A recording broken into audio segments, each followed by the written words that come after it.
Hey everyone, welcome to Commentary Central. My name is Jared and I'm here with my cohort, Andrew. And today we're going to watch Dawn of the Planet of the Apes in preparation for War of the Planet of the Apes. Those are some wordy titles right there. So, you have anything to say, Andrew, before hopping in? No. Well, Okay. I do want to give full disclosure. Andrew has actually not seen this movie. This will be the first time he's seen it. I think it's a fantastic film, so... Well, that's the misconception. I've seen some of it. Just not all of it. I've seen maybe 50 minutes of it. I don't know. I'll let you know to the point I've seen. But yeah, I turned it off after I got to that point, and I've never went back. So. Do you just not like it, or...? The problem was, like I said, Rise of the Planet of the Apes was a surprise. I never intended on going to see that movie, but I was bored and I went one day and watched it. And like I said, it was a surprise. But then when Dawn came out, everyone's like, "You gotta go see this movie. You gotta go see this movie." And I don't know, it just kind of ticked me off. I was like, "Don't tell me what to do. I'm not gonna watch this movie until I want to watch this movie." And then I just never went back to it. So Okay. yeah, but I read the Wikipedia synopsis and it plays out exactly how I thought it would. So. Okay. I may have not seen it visually, but I know what happens. Alright, well, let's go ahead and hit play then, and we'll see what happens. Okay. 3, 2, 1, play. Here's 20th Century Fox logo. Now, that trumpet, just imagine it sang in your head. Get ready. Nobody cares. Nobody cares. Nobody cares. What? Well, it is true. No one cares about 20th Century Fox. They're actually doing a lot better than they were. Maybe. Like I said, the only thing I ever know that counts for 20th Century Fox is X-Men movies. I don't really like any of those, so... Fox has done some good stuff recently, especially with this franchise. Well, but that also can turn out bad eventually. Yeah. Because technically, I guess this is technically a trilogy, but Yeah. they're not going to let it die, so eventually they'll run it into the ground. If I was them, I wouldn't let it die.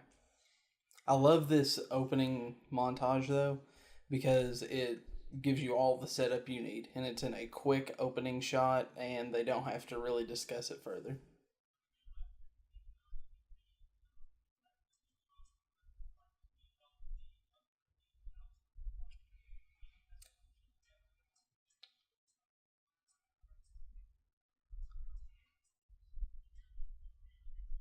And it is, it is really true when you think about it, just how fast a virus can spread if it's not contained, Mm-hmm. I tell you what would be a cool idea. You said that 20th Century Fox won't let this franchise die, and I don't think they should. I think what they should do is give it a couple years, come back and do another movie after War of the Planet of the Apes, but set it like 250 years in the future, not and probably about 100 years before the actual Planet of the Apes is supposed to take place. And you could do your own little trilogy right there, leading right up to Planet of the Apes.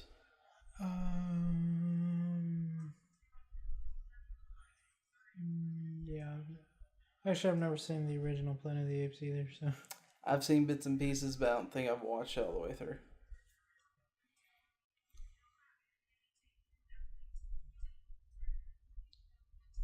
Look at North Korea.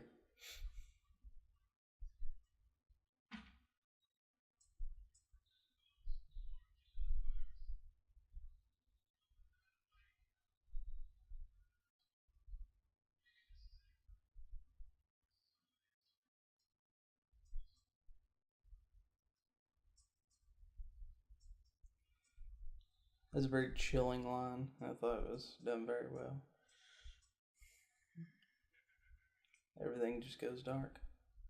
And I love this shot right here coming up. Because this is how they began and ended Rise of the Planet of the Apes, and this is also how they begin and end Dawn. So make me very curious if they begin and end War with a shot like this.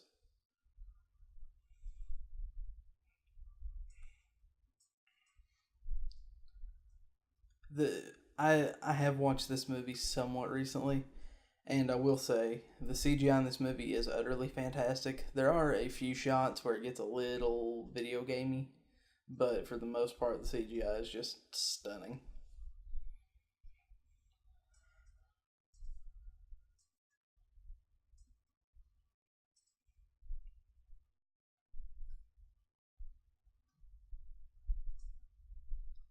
One thing I thought they did awesomely in this movie is blending the what was I gonna say? Blending the sign language with the apes using their voices, Mm. because you can tell like they can use their voice, but it's to them it's not the most effective means of communication just yet. Or some of them aren't able to do it as effectively, like Caesar's son. As far as saying words, he only says like 3 or 4 words in the entire movie.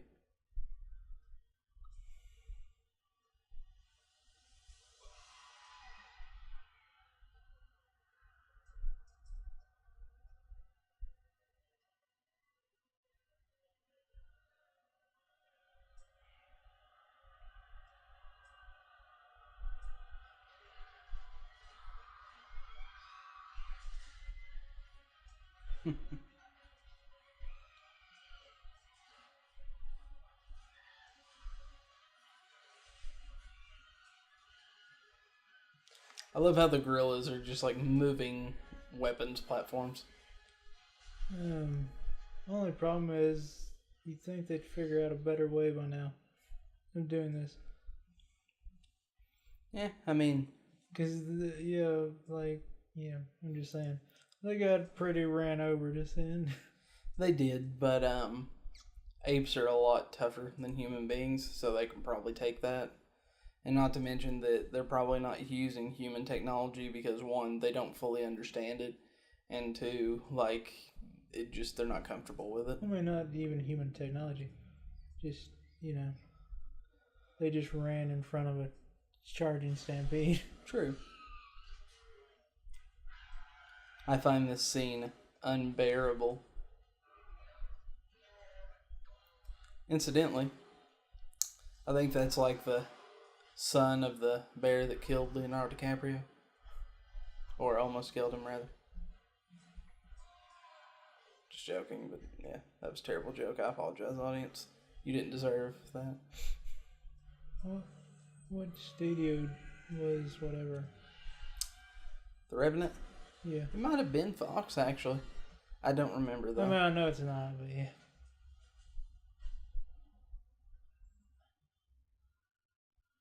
It's one of those things that's weird because, the apes look good, but some of the other creatures don't look that great.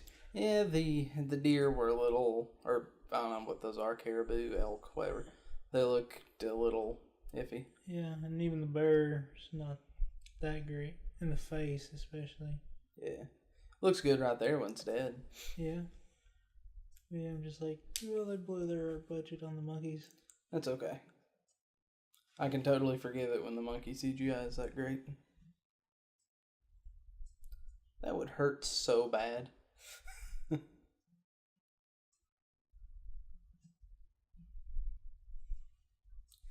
And I do love that they make Caesar a good father in this. You can tell he tries his best to teach his son and teach him to do right.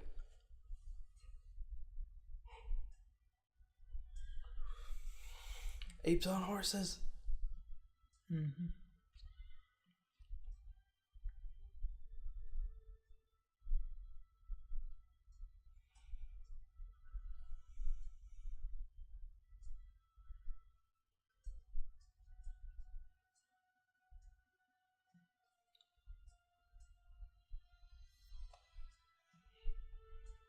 Can you imagine just stumbling upon that? You're hiking out in the woods and you just see that? Like what you would think. So, I mean, how much time has elapsed between movies here? 10 years, I believe. Oh, okay. Okay. It's not like 6 months or anything. It's either 8 or 10 years. Koba looks a little iffy right there. Especially his head.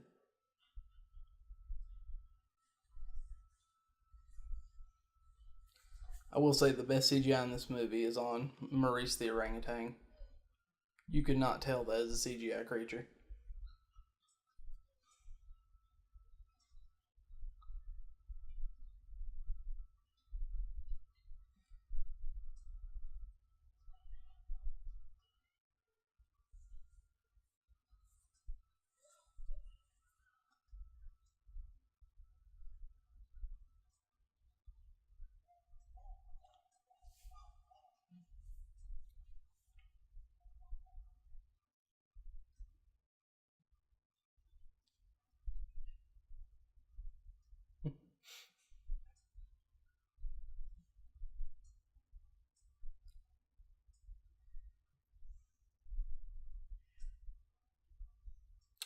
I do love that they have their own little culture. I think that's just awesome. It gives them a lot of depth.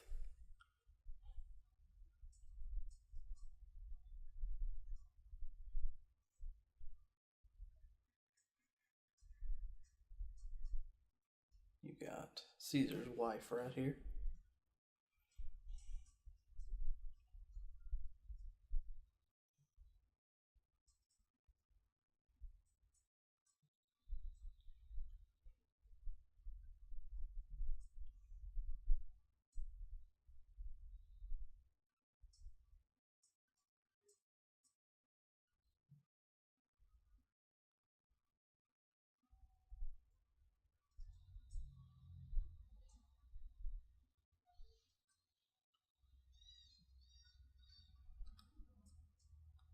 It's a little monkey. I think that monkey has teeth. If you look really closely.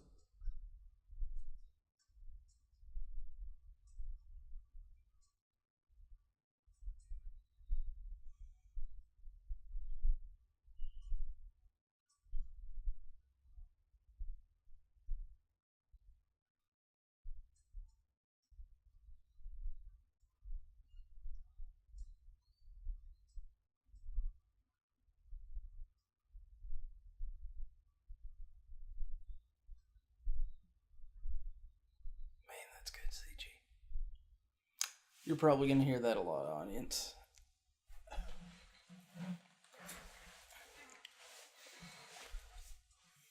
You have anything to state so far, Andrew? Nothing's happened.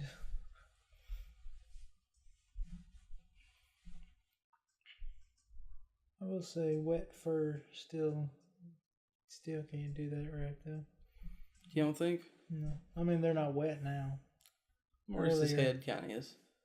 Earlier just there was no there's just but I guess wet fur would be really hard to do. I like that a scene like this in other movies you probably wouldn't get this scene. But I love that they take the time to develop the characters. That's what makes these movies good, is you actually care about those apes like you would care about human characters.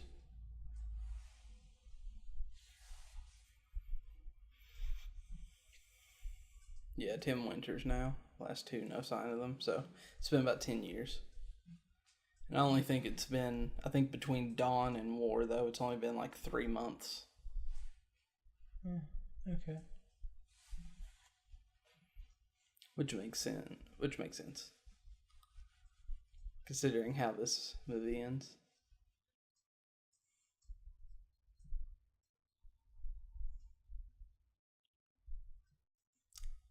I know I mentioned it earlier with the kind of ape village, and we'll get to see kind of what happens right here. But what would you do if you're walking along that beach, you look, and there's just like 2 apes with a spear fishing? Like, what? Oh no, because if they're out, I don't know. This actor does a really good job because I seriously don't like him, and I'm not supposed to like this character. Yeah. So that means he did his job very effectively. I'm sure he's probably a great guy in real life. So he said, I guess I would shoot. Probably most definitely would shoot. Here's the thing, though. If they don't attack you It's kind of like, would you, yeah. Well, but if one's standing at me, growling at me like that, yeah, I'm totally shooting them. Yeah. Shooting them right. Thing with animals, though, is you usually try and back away.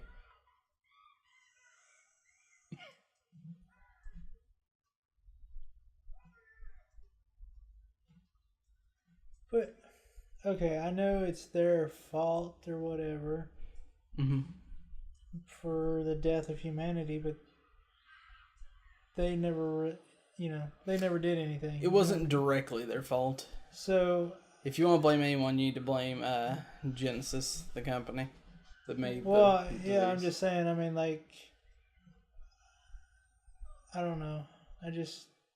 Why would that dude be like, I don't know. He's just, it's like they've been indoctrinated already with you have to kill the apes wherever you see them. Well, and there's only one time, the incident where the apes actually did anything. That was on the bridge, and they technically weren't killing people. A few people did die, though.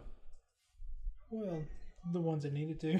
Well, yeah, but the thing is, though, I think the reason that guy latches on to the apes is because there's no one else to blame, and he hates the situation he's in, the world's in, and since, the people from that company are probably long gone, and he can't attack or latch on to other humans because they need each other to survive, there's only one enemy left that makes sense, and that's the apes.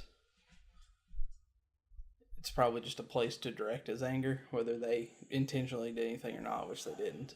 I don't know. See, I wouldn't have a problem with him, but I still shoot him. Love this.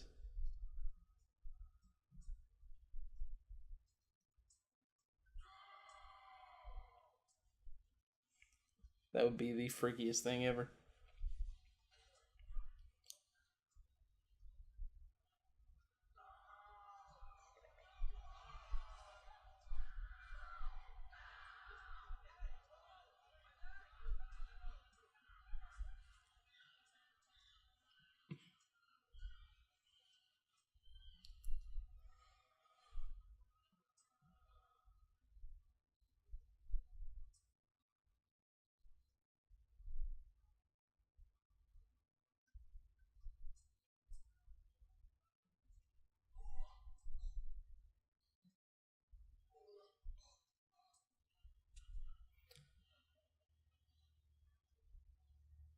Hold back the gorilla. I only have one question, and I don't think it's likely to get answered necessarily, but if you watch Rise of the Planet of the Apes, they bust a lot of gorillas and I think a few monkeys out of the zoo whenever they go on their rampage. Wouldn't those just be dumb animals? Well, because they weren't exposed to the virus. But then again, it's possible that they could have still contracted the virus from the apes. And in what it may do is affect apes and make them smarter. But it kills off most humans. Yeah, we'll go with that. Because, yeah, I think I had that thought at least once time before. Because, yeah, like I said, in that sanctuary, there wasn't that many. There's like maybe 20 or something. There wasn't as many as that's living in this fortress now. And granted, they've had like 10 years to multiply. And yeah. It would be interesting. They should have went with that. They should have had like feral monkeys too. You have these ones, you have the feral ones. Well, that could explain, like, I think even in the original Planet of the Apes, there was, like, strict social castes for the apes. Because, like, the orangutans were, like, the scholars, and I think the politicians, the gorillas were, like, the grunt workers and stuff like that. I can't remember if it's that movie or it may have been that 2001 Tim Burton version, which no one wants to talk about. I'm pretty sure it's that one that you're thinking about. But still, it's one of those things that... like, it could kind of make sense that, the smartest ones and their bloodlines were exposed to that virus, and then the other ones who are a little bit dumber, they have to work for them. It's just a thought. All I'm saying is missed opportunity. I think it would have been a little more unified had Matt Reeves directed the first film instead of, is it Rupert Wyatt? Sure, I think so. I believe it was him. I think it would have been a little more unified had Matt Reeves directed all three instead of just the last two, but that's okay.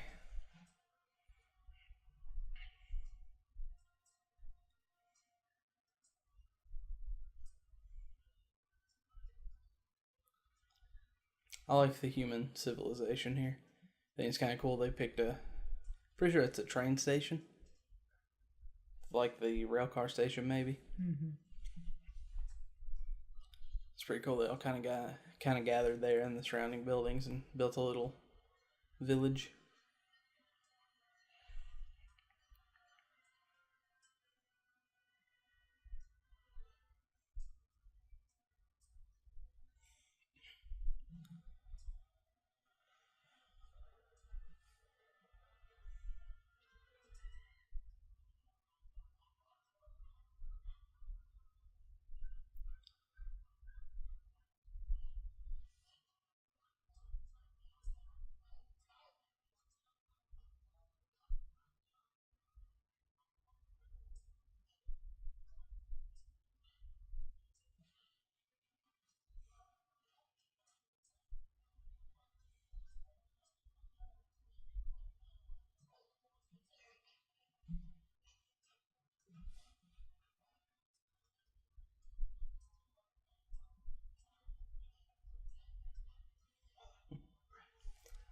I love how in this movie you can see, and I probably said I love how 20 times now, but I like how you can see the split forming between Koba and Caesar. I don't think they were always 100% copacetic. Even in the first movie, you could tell there's probably going to be a fight down the road because they're both very alpha male intended. Oh, I mean, or inclined. Ever since the first movie, I knew Koba was evil. Oh, well, yeah. I mean, the scar on his face. Yeah, I'm just like, he's evil. Always will be. I don't know that he's evil for evil's sake. It's just that he genuinely believes the apes are the next step. And he gives no the quarter. Wrong word, but he's the bad guy. Mm-hmm. He's the villain. Well, he doesn't like humans because what they did to him. Exactly. And he doesn't want them to do that to other apes. There's a great scene, it's not right now, but it's later, where Caesar tells him, let the humans work, and Koba points to his scars and he's like, human work. And it's a great scene. Pretty sure I've seen that far. He said, I've seen all this bit, but I don't know if I remember. I know they go to the city next and give the kid his handbook back, and then they return and they want to build the dam, or not build the dam, but turn the dam back on so they can get power to the city. All that good stuff. It's just probably the second half of the movie. Yeah. Some might argue, why haven't the apes been in the city before to see all this? And I think the easiest explanation is what's there for them. Yeah, they don't need to.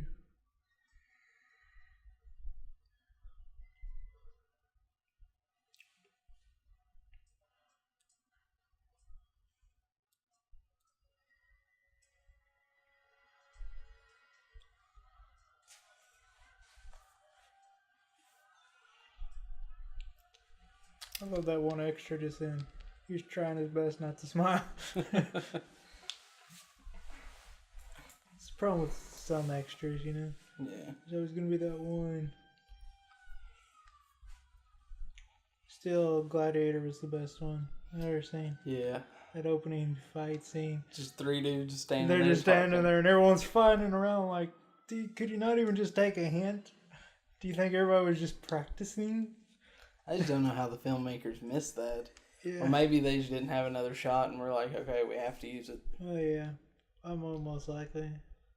A lot of people saying this movie, the human characters are dull and uninteresting. And I'm like, I don't believe that. I think they served their purpose.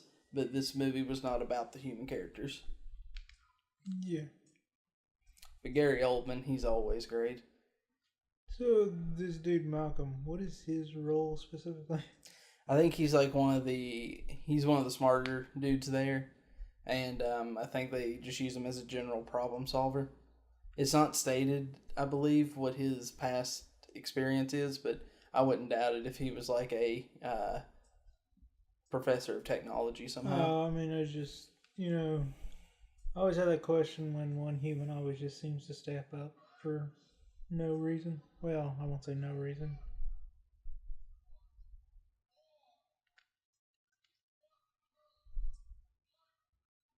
You even hear that Caesar here kind of struggles with his words because he probably doesn't use them very much, you know?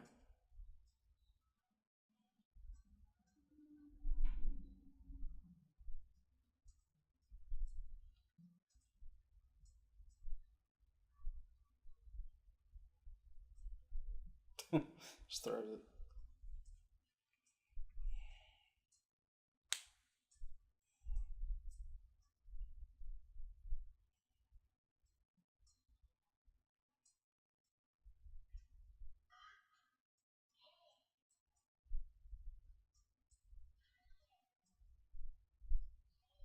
You segregationist. And before anyone types up the comment, yes, I know the original Planet of the Apes was a very racially charged movie, so I understand that. It was just a joke.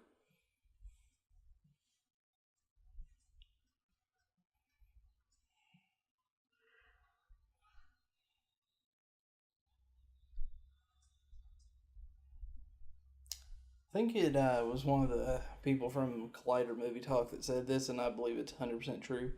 Gary Oldman is one of those very few actors that's a true chameleon, where whenever he's in a role, I don't see Gary Oldman, I see that role. And very few actors can do that well. Yeah. Probably, most likely. Well, yeah, I mean, he's not like a Will Smith or Leonardo DiCaprio. Where you just kind of see them instead of the role. Yeah. Not to say they're not good actors, because they are, but like Gary Oldman just does something special to where you don't even question, hey, that's Gary Oldman. It's like, no, it's that character.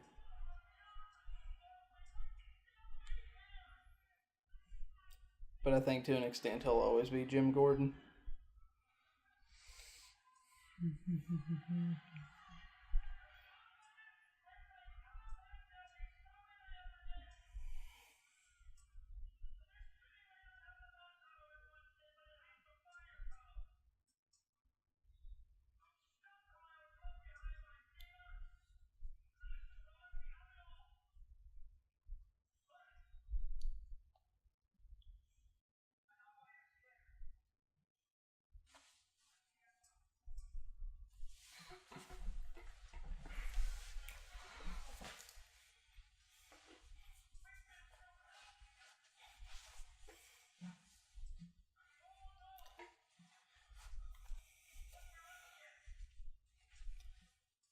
They need to get that dam running because they're running out of gas to power things. Mm-hmm. And I'm just surprised gas still exists in some form 10 years later, you know? Well, yeah. But isn't... Okay, so they want to get the whatever up and running. Mm-hmm.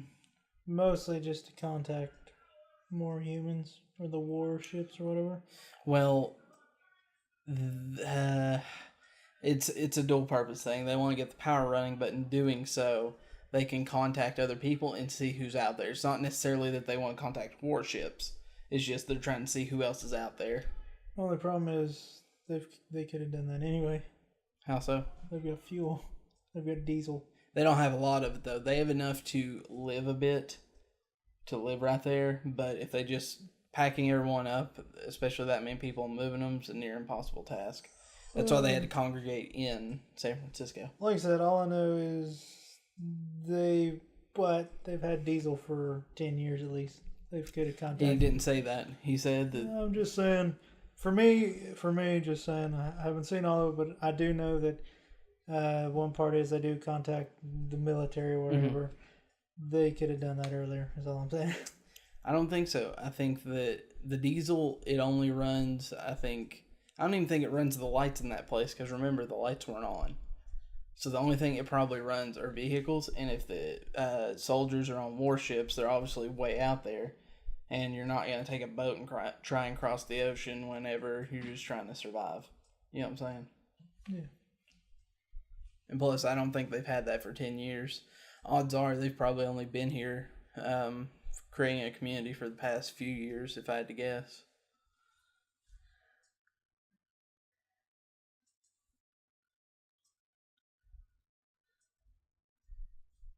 Because if you take that comment of 10 winters now from Maurice and you apply that to say it's been 10 years since Rise of the Planet of the Apes, it probably took about 4 or 5 years for the world to just completely go kaput.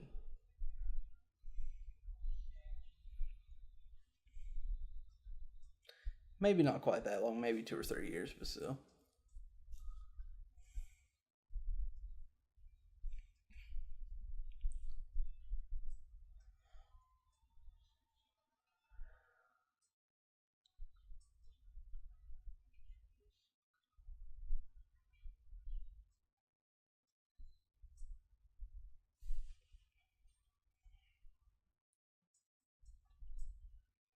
I know there's a National Guard armory, but I'm amazed there's that many guns in San Francisco.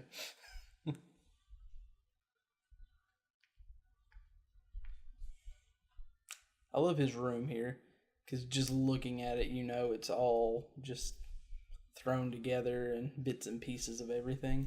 And odds are that's probably a hotel room in some form or fashion. Maybe not. Maybe it's an apartment, but still. Should just be an office. That's also true.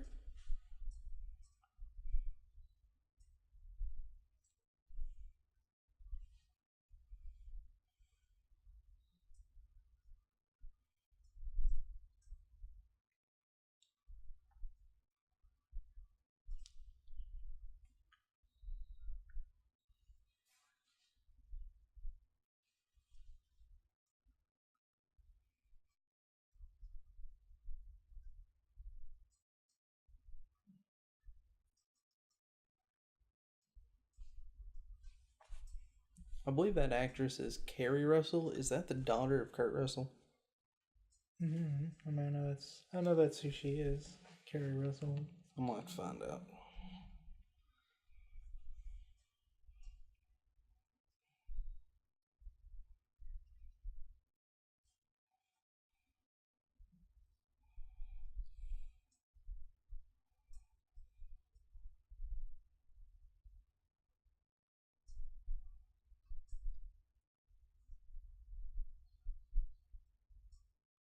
Nope, she is not the daughter of Kurt Russell.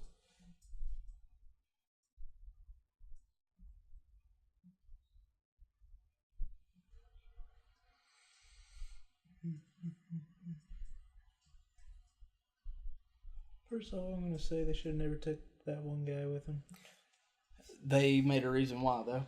Because he used to be a municipality, I don't know how to say that, a city worker, and he's the only one who knows how the dam works. I don't buy that, but okay. Yep. Don't buy it. They even state that. Oh, no, I don't buy it. Okay. Don't take the guy who shot the ape, no matter who he is. And also, you don't take the child either. You're just trying to create drama.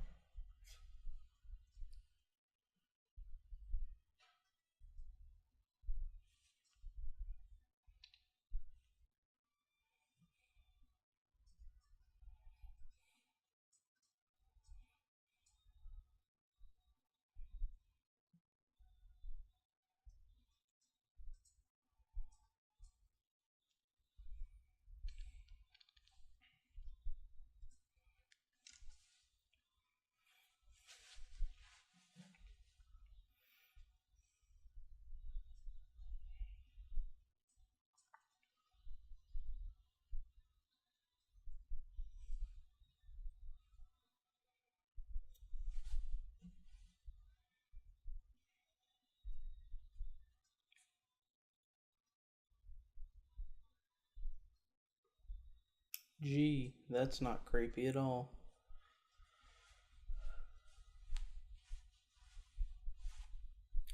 There's some great cinematography in this movie.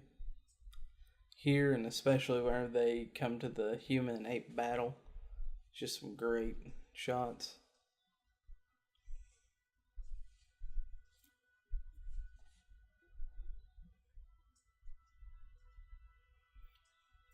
Now, if he didn't, obviously he does, but if I stumbled upon that and I didn't know there's like, human like apes there, I'd be like, what cannibal village have I stumbled onto?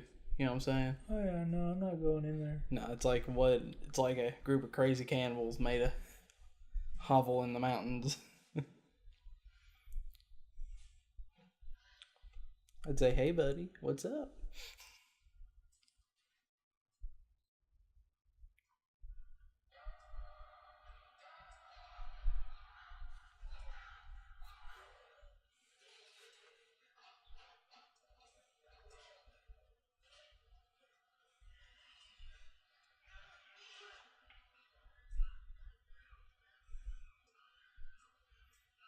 Can't decide whether that'd be fun or terrifying to be carried like that.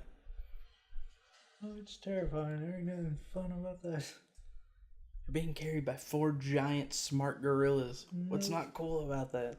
Listen, there's just something unnatural about being picked up, especially when you're an adult. Like I said, it's only happened once in my life, and it was ridiculous. It's yeah. They really got picked up and put on another dude's shoulder. Trust me, it's just not natural, and it's not fun one bit.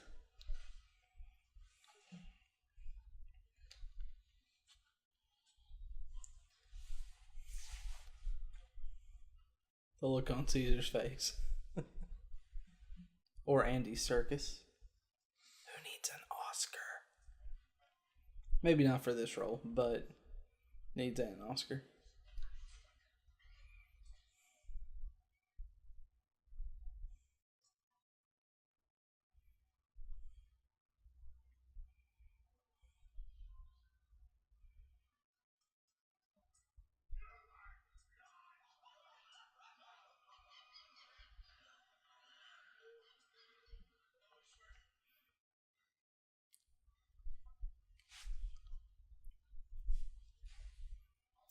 I'm actually very surprised Caesar would go along with this. I know he wants to believe the best for humans and really doesn't want a war. But I'm actually surprised he wouldn't have just sent scouts ahead to confirm it and then come back.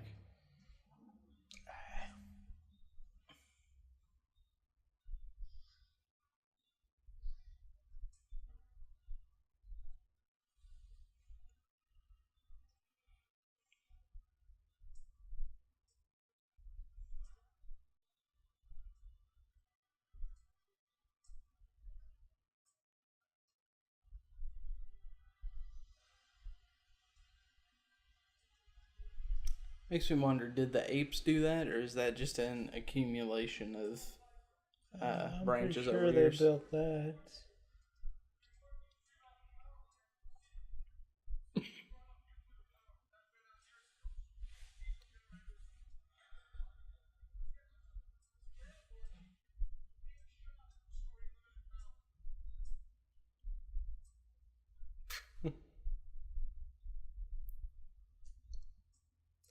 Do you understand?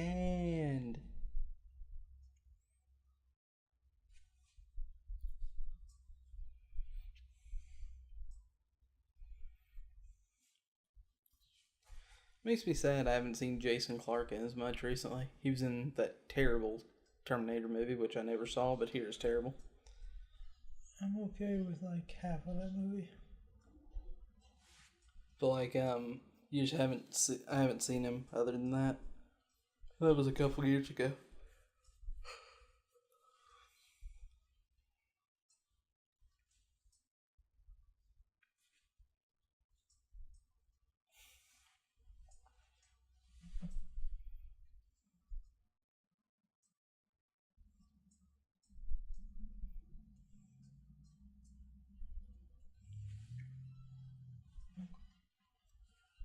What up, y'all?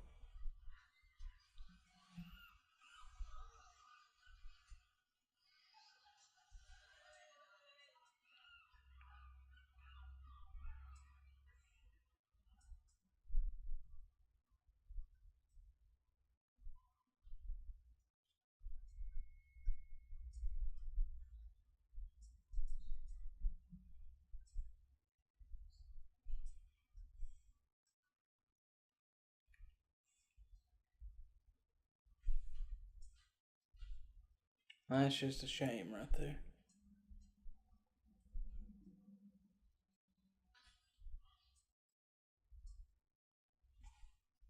I think this might be the human work scene.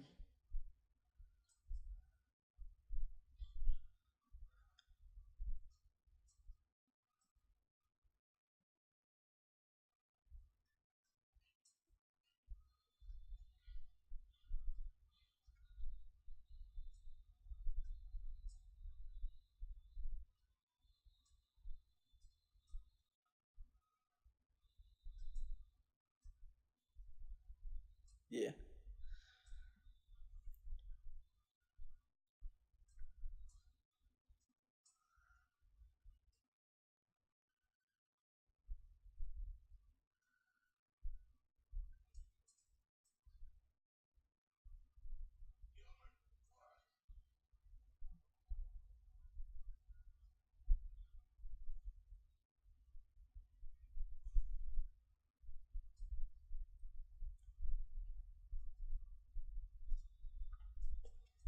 I think there's a few points in this movie, and that's one of them. You can really sense the stress that's been put on Caesar because he knows one wrong move and everything we've built over the last 10 years can just collapse.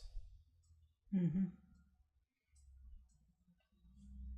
And given the circumstances, he pretty much did the best thing he could do.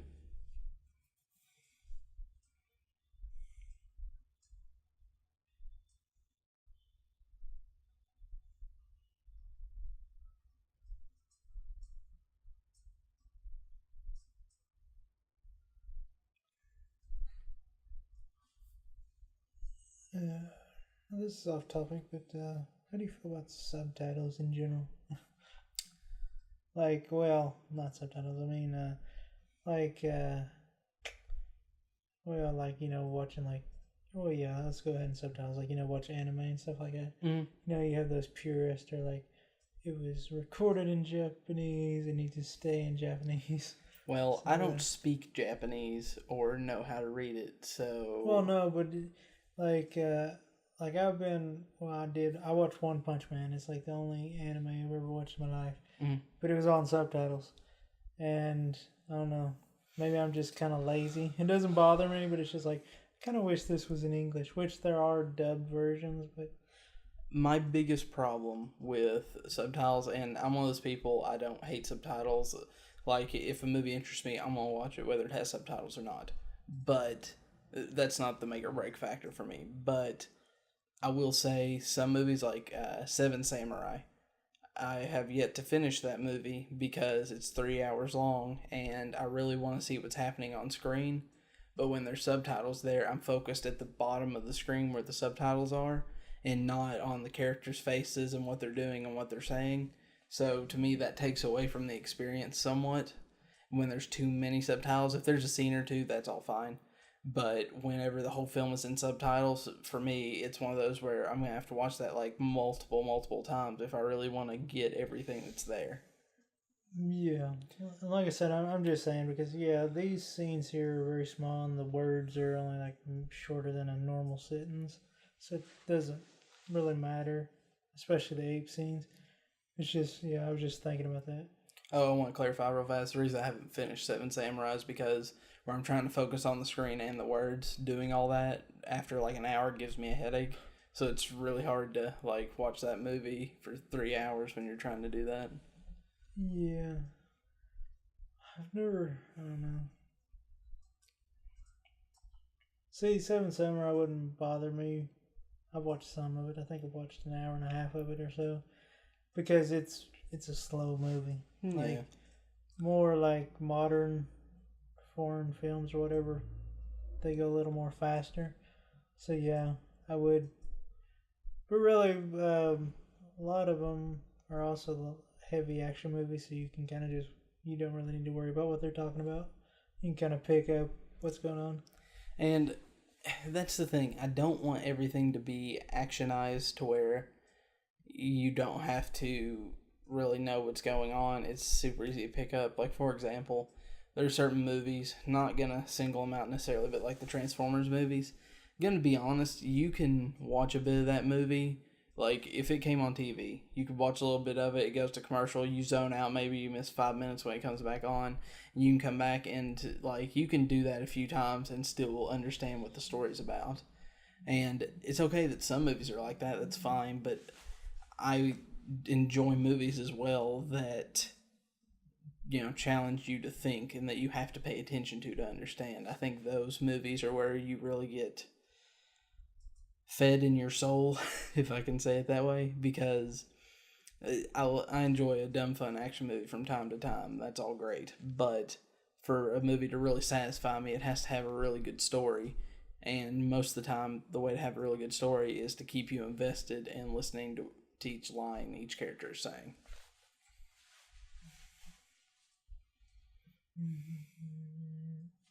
Yeah, like I said, I don't know.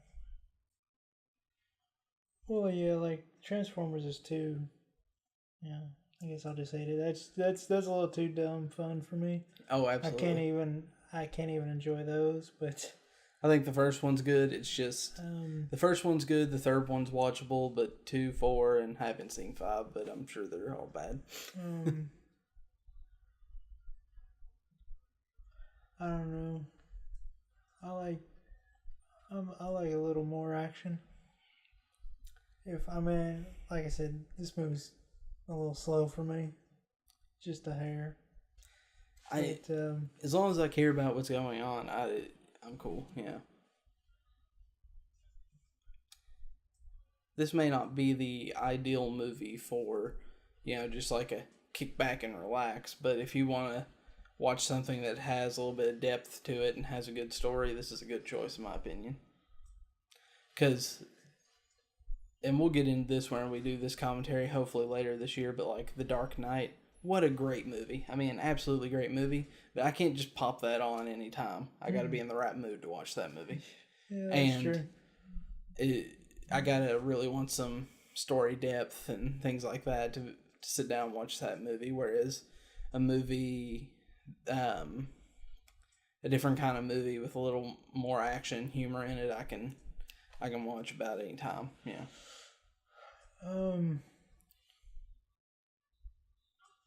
What a great part right here. Oh yeah. Yeah, I've seen this bit. I forgot. Oh yeah, we're talking about movies. Movies for me personally are always and will still be about escapism.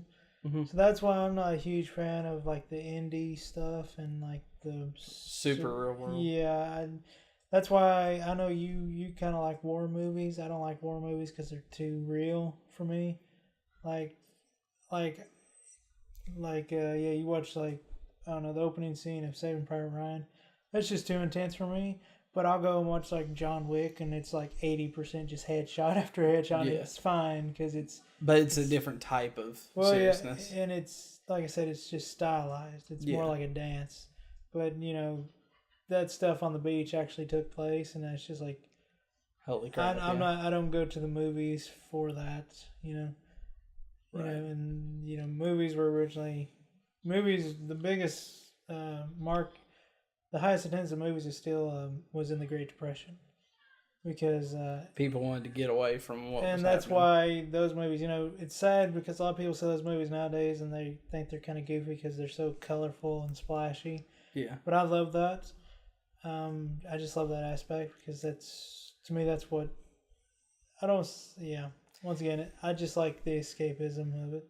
I just think that sometimes it's good to get a little bit of and I know you don't mean it this way, but I think it's good to get a little bit of something from your movies that you can take over into real life, because I think the greatest thing a movie can do is to convey a message to you that helps change your perspective on something or helps you think about something in a new way. That's why I'm okay with biopics. I'm okay with some of the more real life stuff. I like war movies because they give me a fresh perspective on things that have happened or may happen, or if it's an allegory for something that is happening. For example, you mentioned Saving Private Ryan. That is my favorite war movie. I don't watch it often, maybe once a year, and because it's a very serious, dark. It's a dark movie, but it gives me an appreciation for those who did serve in World War II and those who are currently in the military to understand some of what they may have to go through. And that gives me a deeper appreciation. I can walk out of or leave watching that movie going, I'm very thankful for those who put their life on the line for mine. And I can come out of that movie with a deeper respect for those that defend us. And I think that's something great. And not only that, but you can also look at it in terms of a movie and say, this is a great piece of entertainment. And entertainment isn't always fun. Entertainment can also be used to teach you a lesson. So, yeah. Like I said, I've only watched the opening scene of Saving Private Ryan, so as far as I've got. if I can help it, we'll do a commentary on it around Veterans Day. Oh my goodness. If I can help it.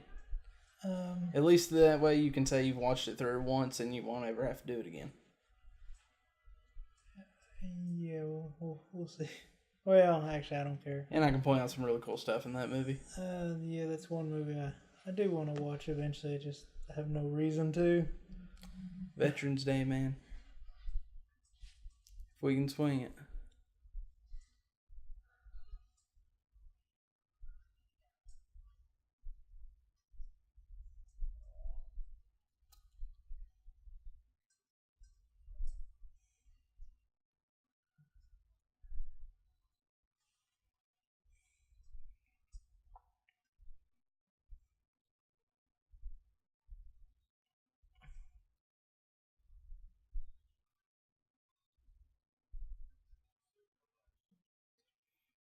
This movie's also very gritty and rainy. Yeah. This part really aggravates me bad. He's got a gun in his toe case, right? Yep. This is, I think, as soon as I find the gun, this is actually where I turn the movie off.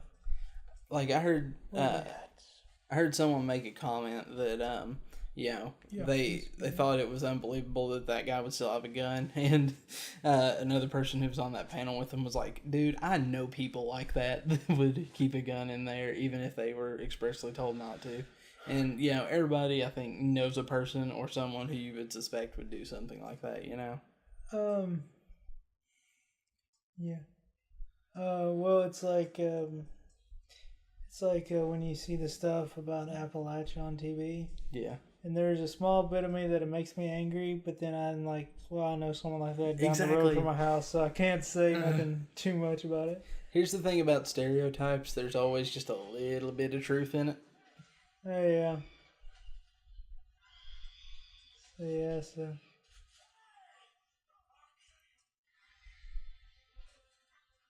Awesome.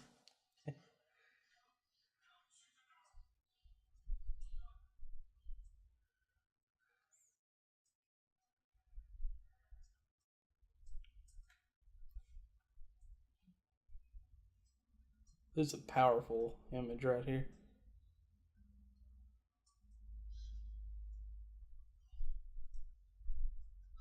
Right there.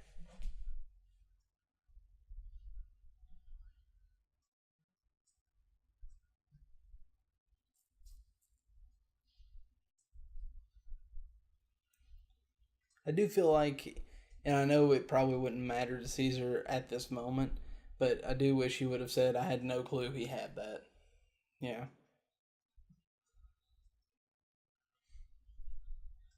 And I think that's pretty much where I left off. Okay. So all this is new for you. It's 53 minutes. Oh, see, I almost made an hour into it. Oh, he did say I didn't know. Okay. And the great irony is I own this movie too. I bought it when it first came out. And I bought it on iTunes with the Rise.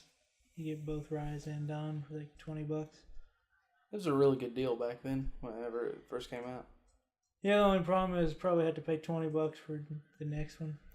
Yeah. It's just cause unless you want to buy the trilogy again for like $30. I wish iTunes would get on the ball and make it to where if you have if they put 3 movies in a bundle and you own one, it would discount it some.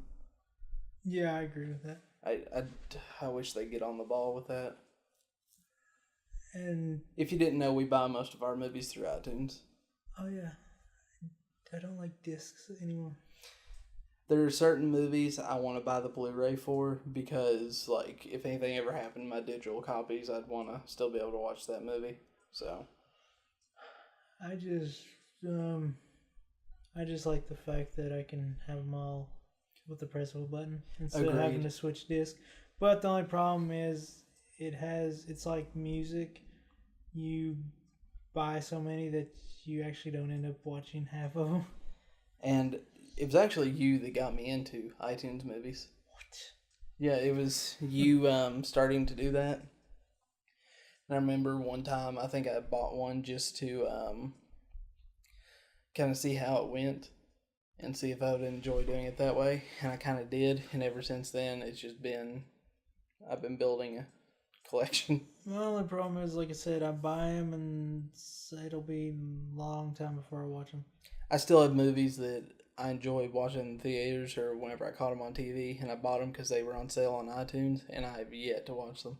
Well, yeah, and like I said, iTunes, if you take the time, you can find movies in there for like $5 a piece, and that's usually how I buy my movies. Mm-hmm. Like I said, most of those never have watched yet.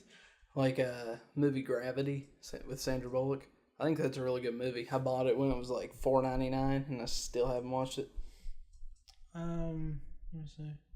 Like the last movie I bought on iTunes was Vertigo, Alfred Hitchcock. Still haven't watched it, even though I have seen that movie. It's just, but it was $5. I'm like, I have to have this. It's a Hitchcock film. You're supposed to buy that apparently.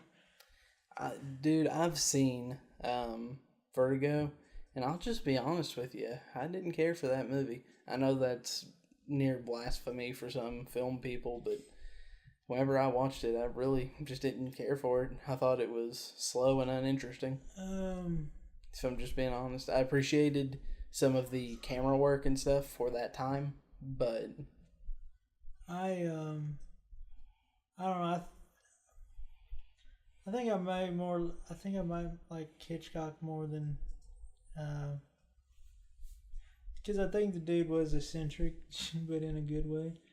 Because I can't remember. I think in one of the,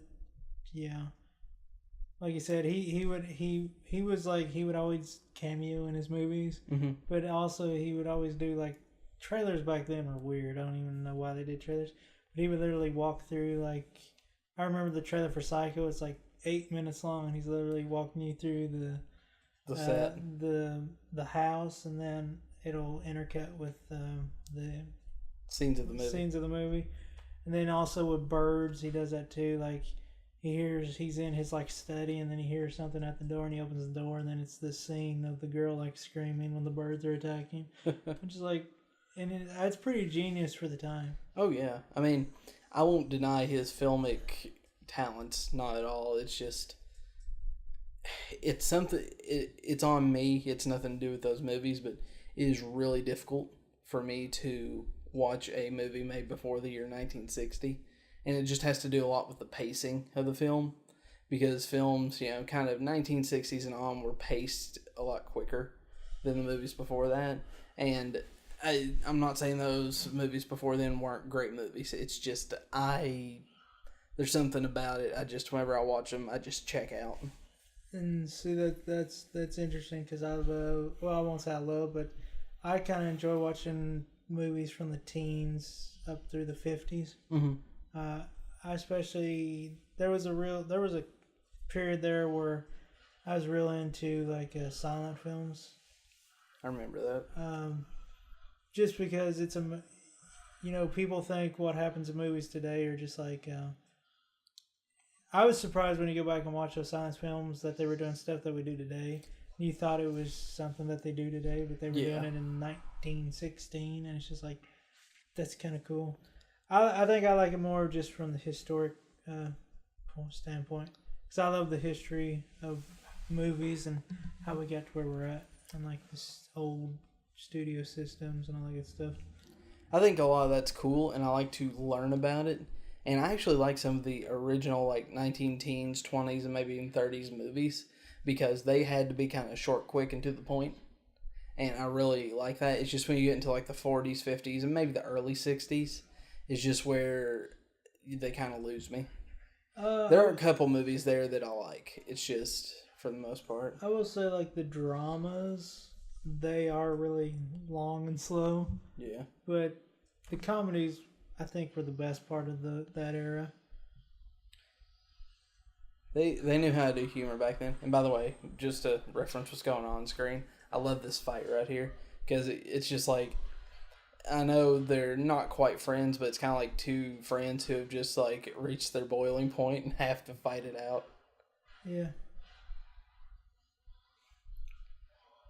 Even though that's not the case in this movie, the cool thing is like normally with men, like we can kind of punch each other, blood each other's noses, and then it's just kind of over. That's true. That's true. And I love that shot of Cobra right there because that's just so visceral. And Caesar's reaction right here.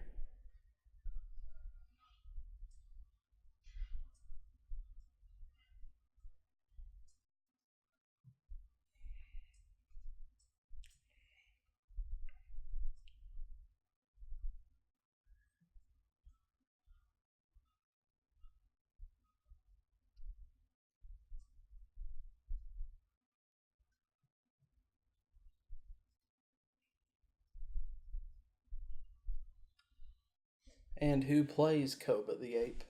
I can't. What's it? I don't remember his first name. Is it Tony Kebbell? Toby Kebbell. Toby Kebbell. Who also played Doctor Doom in the newest Fantastic Four movie. I haven't seen that movie, but I only hear terrible things, so... I need to watch that movie. I haven't seen it either. Maybe one day we'll do a blind commentary and we'll like rent it from Redbox for like $1. I'm sure I can find it somewhere. Or we'll go to the public library and get it, and we'll just like watch it and just, rip it apart. Yeah, well, I still got to see how this blind commentary thing works. Because, like I said, apparently I think that's where I tapped out. Because I kind of remember that fight scene. So, yeah, I didn't see what happened after this. So, this is all new for me. So, I didn't make it like an hour. Okay. So, I only had like an hour 10 left. It's pretty good. I would have got there eventually.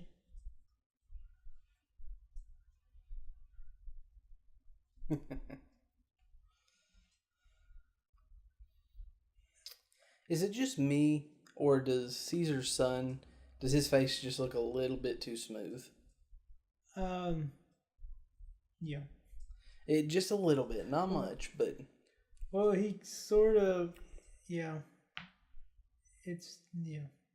Looks just a hair too smooth, especially around the mouth.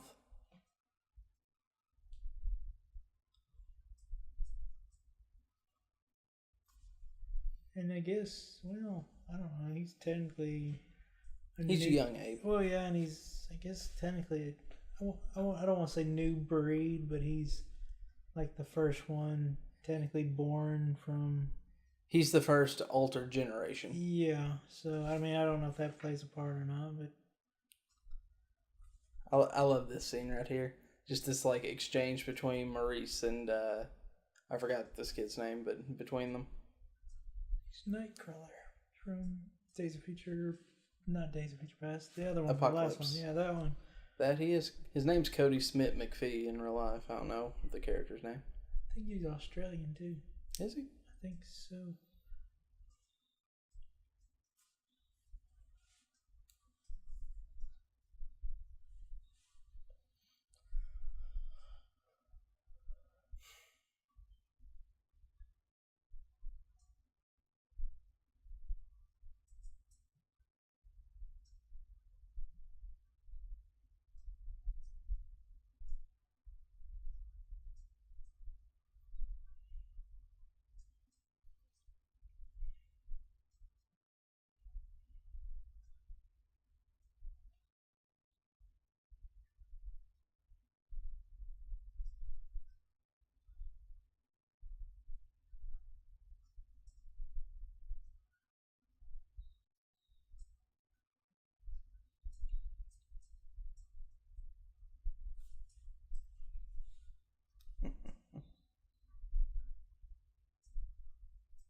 It's just a little scene like that I love because it just adds a lot to characters. These guys, are they testing the guns? Yeah, they're making sure they work. Okay, just like I love how these two guys are just using all their bullets. Yeah. I remember they showed this in the trailer and I was like, holy crap, what are we in for? Yeah. Oh, so that's where I saw this scene. That's right, I remember that. 'Cause, yeah, I know I haven't seen this far, but I have seen this bit somewhere. Yeah, this was in the, don't think it was the first trailer, but maybe the second. Yeah, something like that. At the time, I didn't think what are we in for, but it made me really excited to see this movie. Be smart, he just would have fired. That's what I'm saying. We watched. But then again, once again, by doing that, he didn't know Koba's intentions. He could have started war with the apes by being careless. So. Well, but they would have never. Well, I guess he brought more apes with him, didn't he? Yeah. Okay, never mind. Well, I don't think that's expressly. I don't think it's shown, but I would assume he did if he did the other time.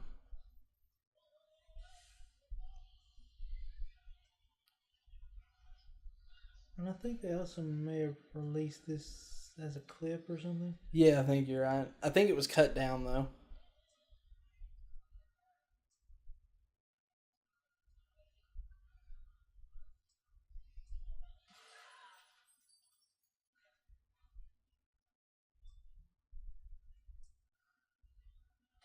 It's just brutal.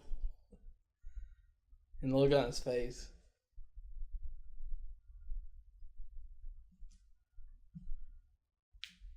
Yeah, there's one. Yeah. So There's they bring two. others with them.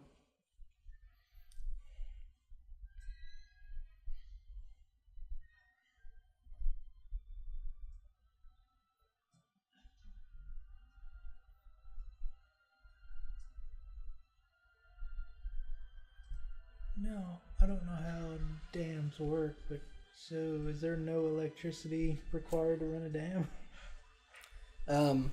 The water generates Oh yeah, Yeah. but to me, they would still need some sort of power. kickstart, maybe. I don't know. I mean, that's just something. Once again, I know nothing about how dams work. 76. Yep.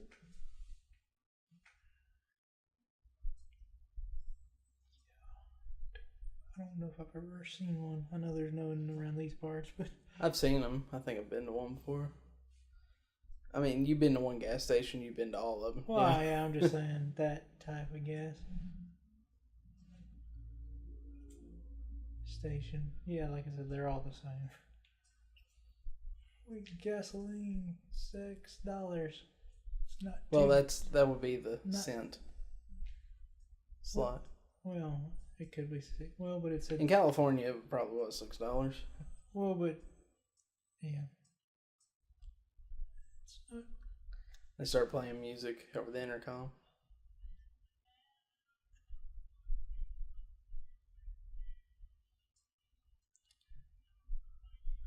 I love this guy's reaction coming up. Right here.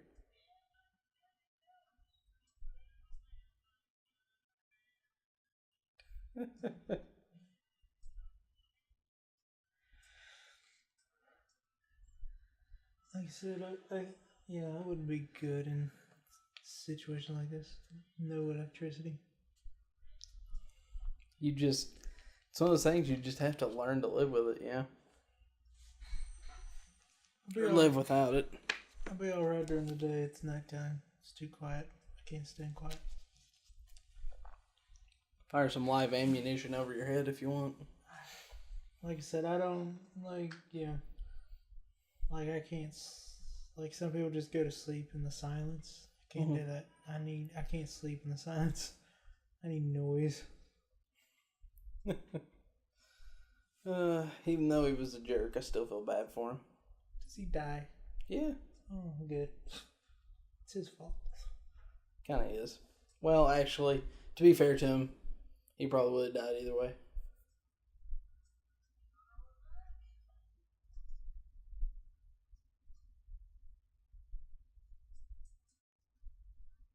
Why, hello there.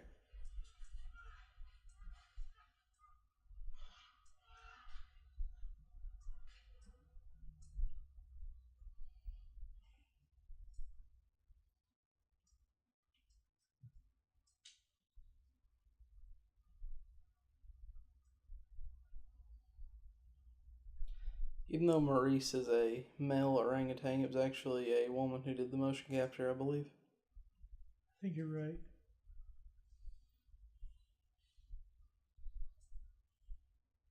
This is really cool right here.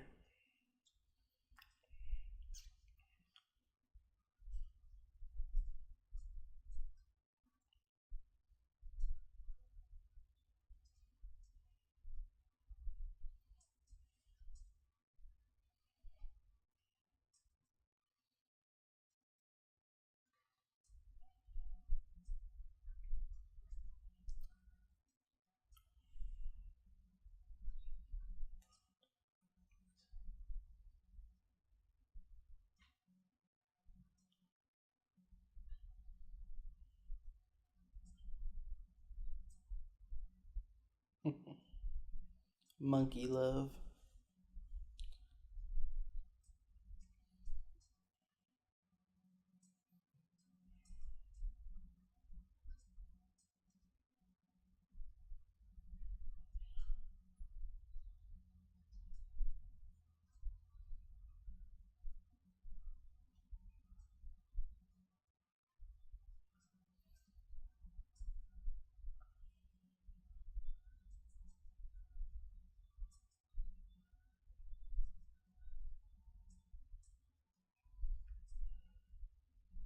Mama.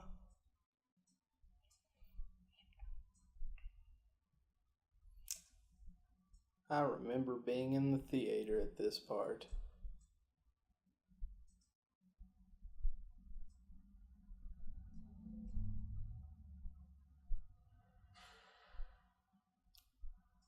Being like, oh my goodness, did they just do that?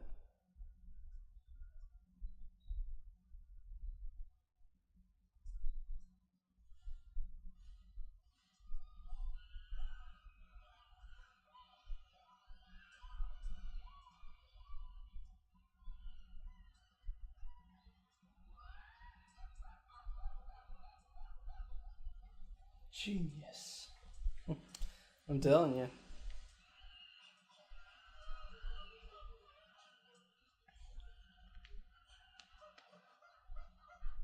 Here's the only time Caesar's son speaks, I believe.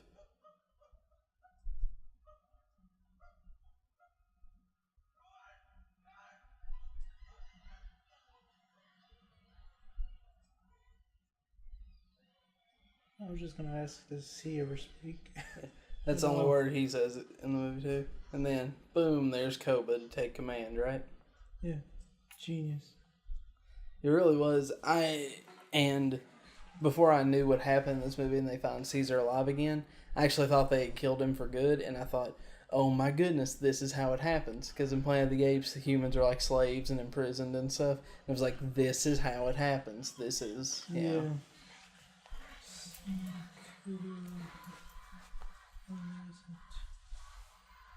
I was just trying to see who the voice actor was. Nick Thurston. It's Blue Eyes. Yep, that's Caesar's son. Caesar! Great moment right here. Where he goes to Caesar's son. Just the cinematography and everything.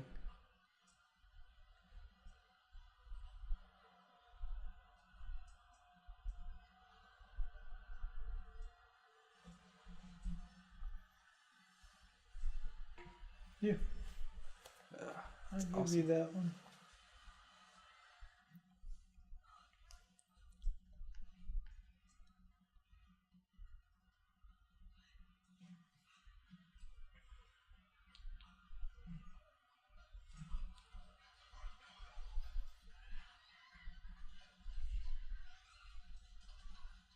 Makes me wonder how good a monkey's sense of smell is. That's what I was about to say. I was about to ask that exactly. There's the humans partying because the power came back on. Which, that's exactly what everyone would do. That's true. But, I don't know. To me, like, I don't know. Humanity, I do kind of, even though I am a human, I do kind of look at it. Like, you restore power, that would just cause a reason to begin fighting again, you know what I mean? Yeah, but then again, you'll fight if you run out of gas. Yeah, I know, I'm just saying, we ultimately will destroy ourselves. And this is cool right here, because you get a little bit into his backstory. Saw the military unit he was in, you see his family. And even though it's not said, it's almost completely there that like his family was killed from the virus and he was the only one that lived. And I think it's Kerry Russell's character even says at some point, if because they're worried about infection because of contact to the apes, and she's like, look, if we weren't genetically immune, we'd all be dead anyway. Well, he said that. Oh, okay. He said it over the bullhorn. Oh, did he? Okay. Yeah, he's like, we are immune. If we weren't, we'd all be dead. Yeah. I know. And here's where they were trying to contact people. They were just trying to see who's out there. And I think it's I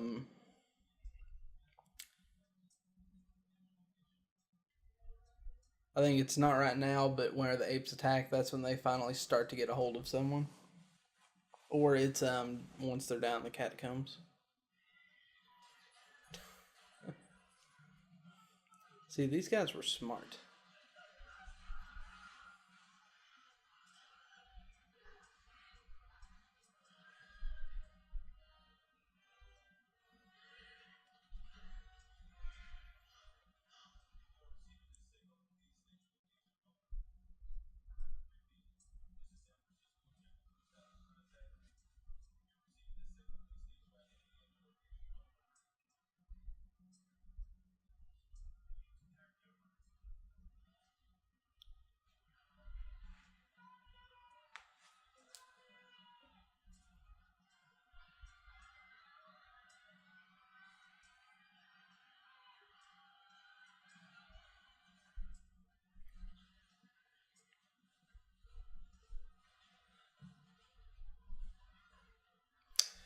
There is one thing that irks me in this movie. If you watch the way the apes fire their guns, no one ever reloads. Ever. Just like endless clips for everyone, yeah. That always annoys me in movies whenever they don't take time to consider that. Yeah. It's one thing if they like cut away to different shots and you can assume they reloaded in between there. There's times when they're like firing out guns, you're like, there's no way it has that many bullets in it. Yeah. Even if it's just one time, I'm okay with that.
They do some really cool stuff in this battle.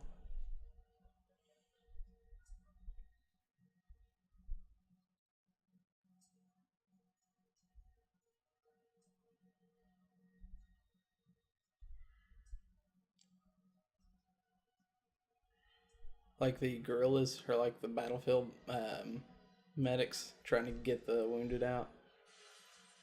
Yeah.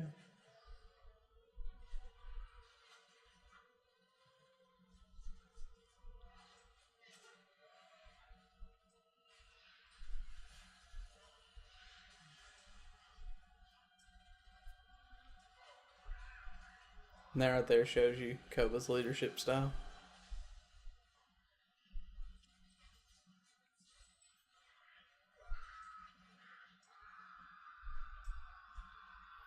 Here's a just awesome moment.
Great moment.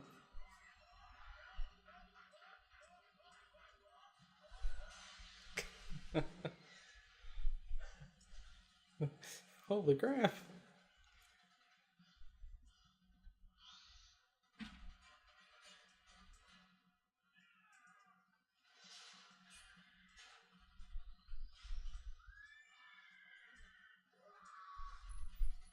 Only thing I don't like is this coming up right here.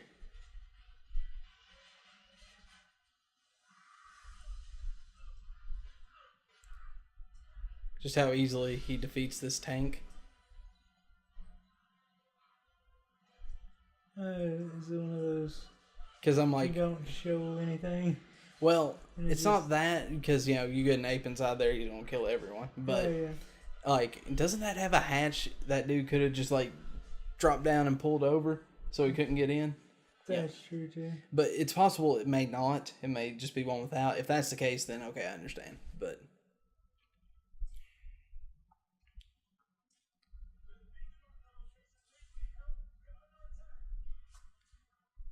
and there's where they first make contact.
This is kind of creepy.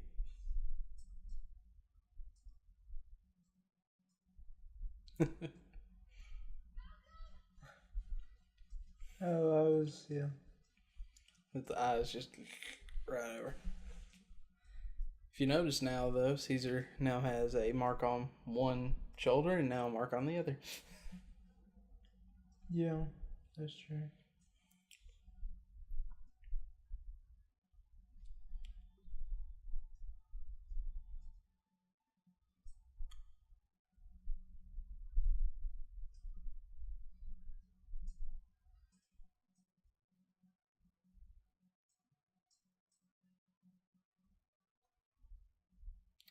Here's where Andy Serkis really shines as his character, though.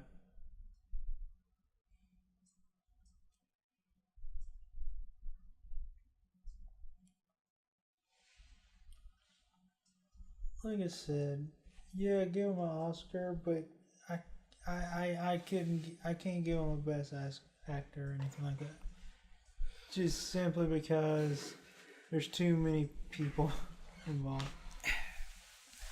Like, I will agree there's a bigger chance of there being something disingenuous about the performance, because you do have people that can, if his eye, or let me put it this way, if like the way he moves his mouth in a certain scene doesn't look right, they can fix it in post. So I'll admit there is a greater way for being false. Well, yeah, that's why I don't think an animated movie could ever win Best Picture. I think there's only been one ever nominated. Or maybe two. Beauty and the Beast and Up. Yeah, and once again, I can understand. I don't think they will ever win one, and I can understand that, and I'm okay with that. But also, I don't know, because like say Avatar 2 comes out, that's mostly all CGI, and your main characters are all CGI. So if that movie were to win Best Picture, I'd be like, I don't think it will. Yeah. And I think, but also is that just the law, or what is that also just a fault with maybe the Academy itself? I think maybe it's time that they start adding more categories. They need to. Like, there's probably 3 or 4 categories I'd love to see added. Yeah. One of them would be Best Ensemble Cast. Okay. Yeah, I've heard that one mentioned. I think that'd be good. Yeah, I agree. I do think they need to start adding a little more, especially as movies are becoming more reliant on computers. They need to. I know they have best graphics or whatever, but I don't know. To me, that's a little too narrow. I think, like I said, best. I can't remember what I called it, but best ensemble cast. I think that'd be great. If it gets to the point where we're having several digital performances per year, they could make a best digital performance Oscar. Although some would probably see that as going too far. See, like exactly like this movie. This is literally the only movie every so many years. I mean, every movie now has CGI motion capture, but not where it's the main character. Yeah. So, I don't know. But I do think they need to realize times are changing. Yeah. I don't like how certain movies get nominated at the Academy. Like, I understand that they need to represent all films, even the smaller ones that almost nobody sees. But, like, and granted, let's be honest. Let's say last year, Captain America Civil War. Is that an Oscar-worthy movie compared with what came out? And I would almost go, you know what? Yeah, because I enjoyed the movie La La Land, which almost won Best Picture. Yeah. But, and did for very briefly. But, but I'll be honest, I enjoyed Captain America Civil War more than I enjoyed La La Land. But that being said, I understand that some people didn't. And is La La Land, I can't even say it's a better acted movie than, say, Civil War. You know what I'm saying? Yeah. So it annoys me that, like, big blockbuster movies don't usually get nominated. And I understand it shouldn't be based off popularity. It should be based off, what do you think is the best here. But I think sometimes they overcompensate for indie movies. Popularity shouldn't. But yeah, it's like anything that is popular is automatically disqualified. Like, very rarely you'll get one like Heath Ledger winning Best Supporting Actor for The Dark Knight. That, not gonna lie, I believe if Heath Ledger hadn't died, I don't think he would have got it. See, I was about to say that. I was going to ask you that question. And nothing against Heath Ledger's performance. I do believe that was an Oscar-worthy performance, and that's a performance for the ages. I really do believe that. But had he not died, I don't believe he would have got it. Nominated, probably. I could see that. But got it, no. But like I said, and now superhero, I don't know. It's almost like now the superhero genre, especially critics are trying. Well, I don't know. It's kind of split. Like some people are trying their best to hate them for a reason, but also there's others that I don't know what I'm trying to say, because actually we just watched Spider-Man and that got really great reviews from. And that was a great movie. But it's never going to go any further. And I'm not saying that's like best picture movie, but the awards those movie wins are dollars. Well, yeah. You know what I'm saying? Because like they make a crap. And really, at the end of the day, that's, I guess, that's better than more Oscars. Important, yeah, because it's just a trophy. It is, but I would, and granted, their recognition is through money, like I was saying. But I would love to see a movie like that be considered for Best Picture. The last time it happened was Mad Max Fury Road. And I thought that was so awesome. And it won a lot of Oscars, but it mainly won the technical ones. It didn't win the bigger awards, yeah. And here's the thing, though. The Revenant was a really good movie when that came out. I really like that movie. But when you also think about legacy and what movies are going to be remembered, Mad Max will be remembered more than The Revenant will. The Revenant will be remembered for one thing, and that is that it got Leonardo DiCaprio his Oscar. That's all it's going to be remembered for. And like I said, once he won that, it took all the fun out of watching the Oscars. I know, right? Now what's the point? He's not going to get snubbed anymore, so where's the fun in that? But, yeah, I mean, it's just one of those things that, yeah. A movie like this might get nominated for Best VFX, maybe sound design or mixing, and it might get a screenplay nod. But even that would be really tough. Maybe editing or something. Yeah, I mean, and if War's as great as they say it is, I mean, right now it's at like a 95%. Yeah. Rotten Tomatoes, and I know what opens next week. Yeah. So, I mean, it could drop or it could pretty much just level out. I think most of the critics who are going to see it have already seen it. So I don't imagine it budging more than 2 or 3% either way. Yeah, I just want to check how many listed so far. Because I think all the major critics have already seen it and given their review. So. But the problem with the only problem is, and this is just me and my bias. When you do win an Oscar, you can always be like, from the studio that brought you the... Yeah. And I'm talking about Suicide Squad for winning an Oscar for Best Costume. I'm just like, really, I mean, and honestly, that movie, I mean, Harley Quinn looked pretty good. Deadshot, it had good makeup, but is it Oscar Killer Croc worthy? was just awful. I don't care what anyone says. That was just awful. What am I looking for, Don? Or War? What's it got? It's at a 94 right now, and it's been reviewed by 65. So most of the major critics have already. And usually it only goes to like 120. So, but yeah.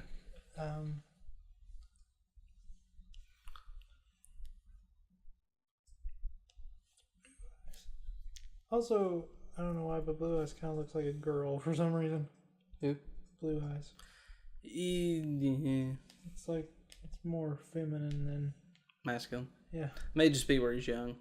Possibly.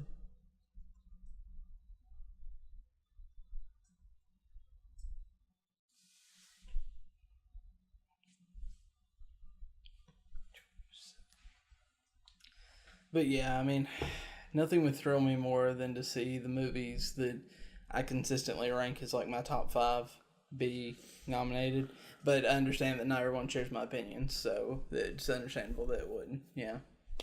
Like, not to go back to the La La Land, well, I like La La Land. That was a really good movie. It had a lot of great technical directing and production behind it. But I'll be honest, I put it as like probably number 5, I think. 4, 5, or 6, somewhere around there on my list for that year. Yeah. I don't know. I'm a sucker for musicals. I love musicals. But I will say, I don't know. I have a love-hate with La La Land. I watch it times. I'm just like, this is amazing. Then other times I'm like, you know what? This ain't that good. And I think you said it best. It's more kind of a raw. It's not as big and elaborate and splashy as the old school musicals, which I like. Yeah. It tried to go a little more grounded with it, even though it did do scenes of like what if and more about feeling and imagination than Oh yeah, like reality. that last scene was an homage to like the old musicals. Yeah. I don't know. Honestly, out of all the movies I've seen so far this year, there's none of them that's like, Really stood out. yeah. Well, Right now, I'm not gonna lie to you, man. Spider-Man's my favorite movie I've seen so far. And I've still got the heavy hitters. I mean, I've still got, War of the Planet of the Apes, The Last Jedi, and movies like that. So I keep forgetting about Star Wars, but I think it's because there's not really been anything since that first trailer, which I don't blame them. we're getting time where they'll drop the second trailer, I'm pretty sure. Yeah, we're because in that range. Yeah, but also, yeah, it is, but also, they're not going to drop. They had to get through pretty much the summer. I just hope that movie's good, man. I really do. Yes. We'll see. Like I said. By the way, real fast, I know we kind of got off topic and not talking about this movie, but I love the callback we get to James Franco in the first film in this. I saw the picture. There's a picture and there's a little video coming There better up. not be a video camera. That's all There I'm is. saying. Oh no! There, the power's back on. So that would, unless it was an SD card, and even then, it's not gonna last 10 years. It could. In a rundown, molded old. It house. could. I don't know. I haven't seen it yet. So I'll let you know if it's too on the nose for me. Sometimes they go a little too on the nose. Like Jurassic World. Jurassic World, they literally paused that movie to go to the original visitor center and show you a pair of nostalgic goggles. That's kind of true. But And that was way too on the nose for me. I'm just like, Jurassic World, I'm not gonna lie, man. I still don't dislike that movie, but the more I think about it and the more I've kind of seen it since then, it's really not all that great. I don't like it. Didn't like it the first time I saw it. That was one of those times I ended up seeing that movie 3 times just because I had to go with all different people. Literally watched it twice in one day. Sorry about that. Well, it was not planned that way. I know I said I'd go with you, and then all of a sudden, my brother and them were up from Florida, and he's like, "Let's go see Jurassic World." I'm like, "Okay," but yeah, I don't like Jurassic World. I don't, and I know people are probably gonna be like, "Well, you were just expecting Jurassic Park," but it was just as soon as Vincent D'Onofrio opened his mouth, I was like, "I'm done." Because I'm just like, really? This is where you're going?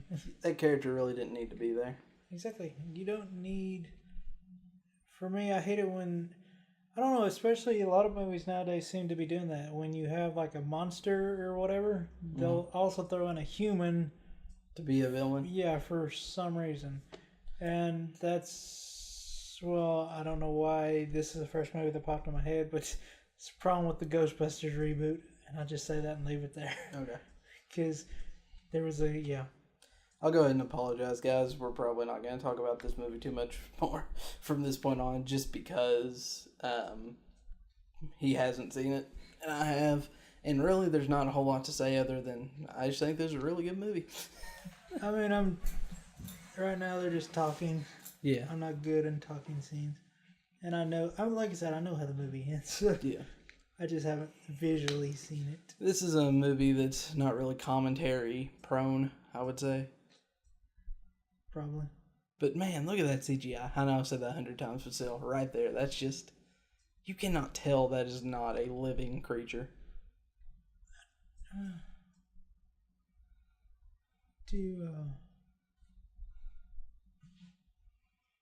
Never seen an orangutan like that, though. I think it's a certain species. Plus, I think most orangutans we see are females. Oh, okay.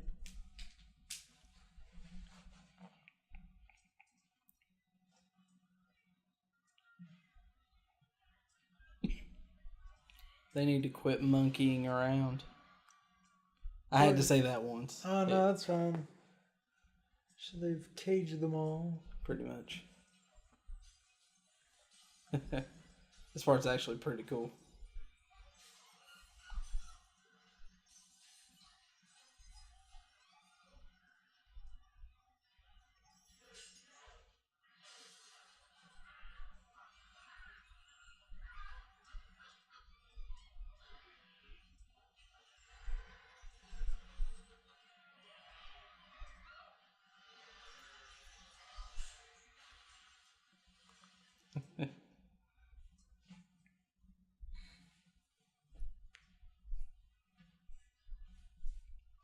technically they still haven't killed an ape. It's one of those that I don't. Those apes are probably dead. Oh no, no, but remember their rule is apes don't kill apes. Technically, they didn't kill it. It was the bus. It's the old Batman logic. Yeah. I'm not gonna kill you, but I'm not gonna save you either. You killed him. Can't wait till we get to those movies. We're gonna have so much to talk about.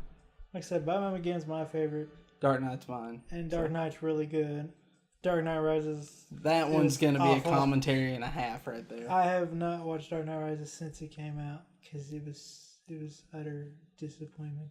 It's not a bad movie. It's just not as good as what came before. And let's be honest, though, most movies that you would consider good, just maybe not great, but good, when you compare them to The Dark Knight, they look bad. Yeah.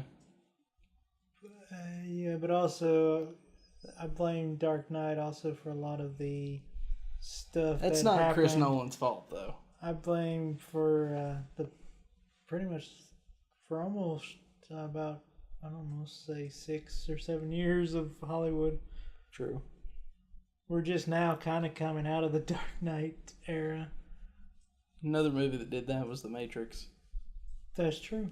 That is true. There are certain movies that, and actually the Avengers did it not quite on that scale, but on a smaller level with the cinematic universe. Yeah. Here's the video.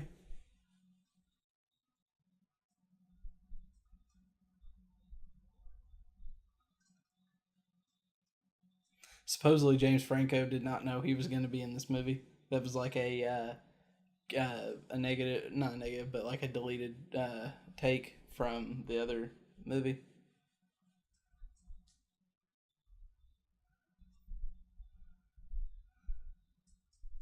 His SD card. I don't know. Little too on the nose, but not terrible. Now, here's a good question. What is the better Andy Serkis character, Caesar or Gollum? It depends on how War turns out for me, but I think if War turns out well, I'll have to say Caesar, just because there's more development there and more of a character arc. Well, yeah, I was gonna say Caesar too. I think, and mine was just, yeah, he does more. He's kind of the main character. Right. And also CGI is a lot better than 10 years ago. It's not even been 10 years ago. I can't remember if I mentioned this in a commentary or not yet, but how Gollum looks in Two Towers versus Return of the King is amazing for 1 year's difference. Mm-hmm. Just the level of CGI, how it went up in quality. Because in Two Towers, there's a few times it always looks good. There's something about he's not quite in the scene. Yeah. But Return of the King, he always looks like he's right there. And just the facial detail is off the chain. That's one good thing about War. It's going to look amazing. Oh, yeah. Because it's been 2 years? 2 or 3 years. This came out in July 2014. Technology's advanced since then. I mean, just every year, CGI and technology takes a huge step forward. Although, I don't think we're there yet, but I think we're going to hit a point where it starts plateauing. And, like I said, I don't think we're there yet and probably won't be for another 5 or 6 years. But we'll hit a point where once they can conquer humans with CGI, that's really the last great hurdle. And see, that's going to get into that Uncanny Valley situation where, I don't know, I don't like, once again, Rogue One. I know you like Tarkin. I didn't like it. I thought it was, I didn't like just the look of it. It looked all plasticky, didn't look real. And also, I just don't like what that can mean for future films. Because pretty soon, then, you don't really even need actors. You got John Wayne in Westerns again. Yeah, and like I said, that one to me, if it ever gets to that point and they start doing that too much, I think it's going to actually take me away from certain movies. Like, I understand that, but I think that can also come into actors' estates and stuff like that and not letting that be licensed out. So, yeah, there is hope there. I think that we at least admit this with Tarkin.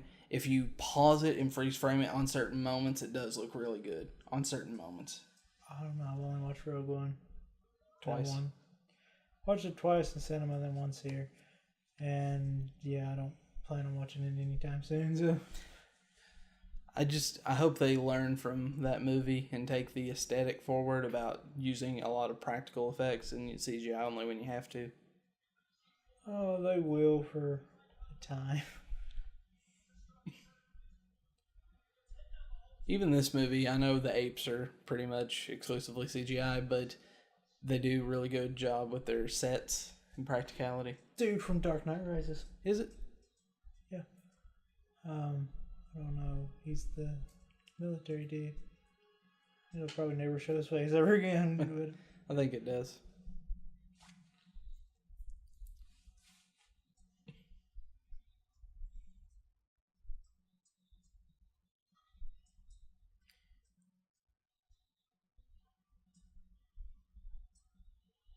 I think I missed something. Was that a bomb or something?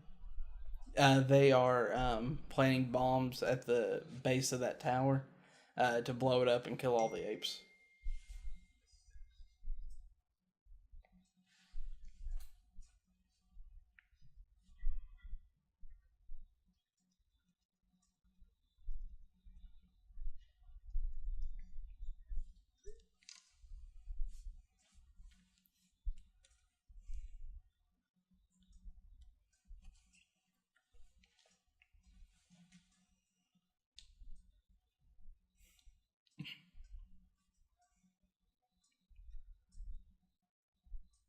I think you're right. I think it is him.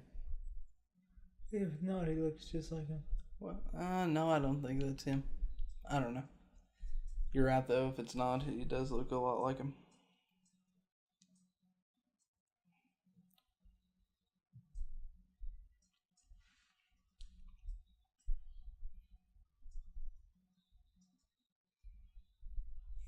Gary Oldman's expression. Excuse me.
I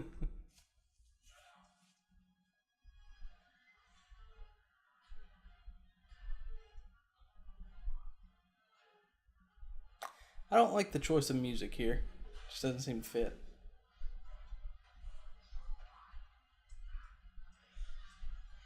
Um, Little parts of it do, but the da da dun dun da da, it just kind of. yeah.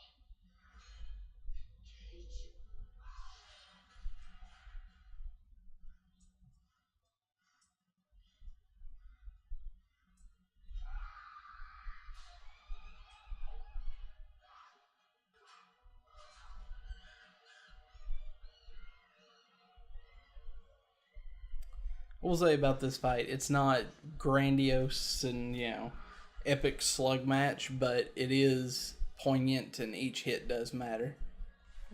No, yeah. Well, yeah. I mean, like most movies today are all about kung fu and flips. Yeah. Everyone's a master of kung fu for some reason. Yeah.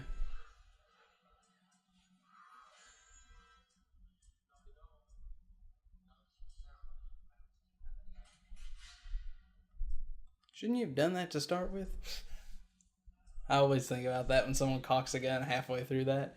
I'm like, if you are ready to fire at any moment, you should have started with that. Up north. So where are we at? California, San Francisco. So, could be talking Washington, Oregon. Could be talking Alaska. Because we know they're Americans in the sequel, so. Yeah. And I guess, I don't know if they're, well, yeah. Are they technically, are they actual military, or is it just like a... I think the colonel, at least, is actual military. It's the other guys that are there. I think some of them are and some of them aren't. That's my theory. Haven't seen the movie yet, so I can't say. Yeah. Yeah. Probably just recruited people along the way. I don't even know if I've seen a trailer. Yeah, I have. Never mind. Spider-Man. Homecoming.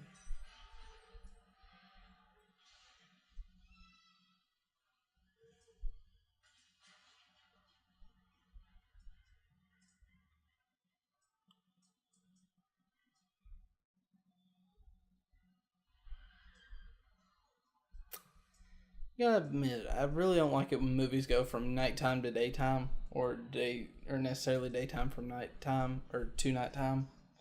Like this movie did, because it always seems like that transition happens way too fast. Oh yeah, this one's...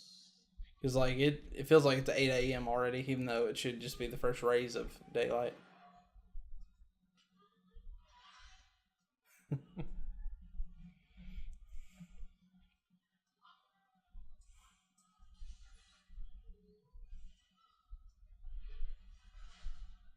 Yeah, I mean...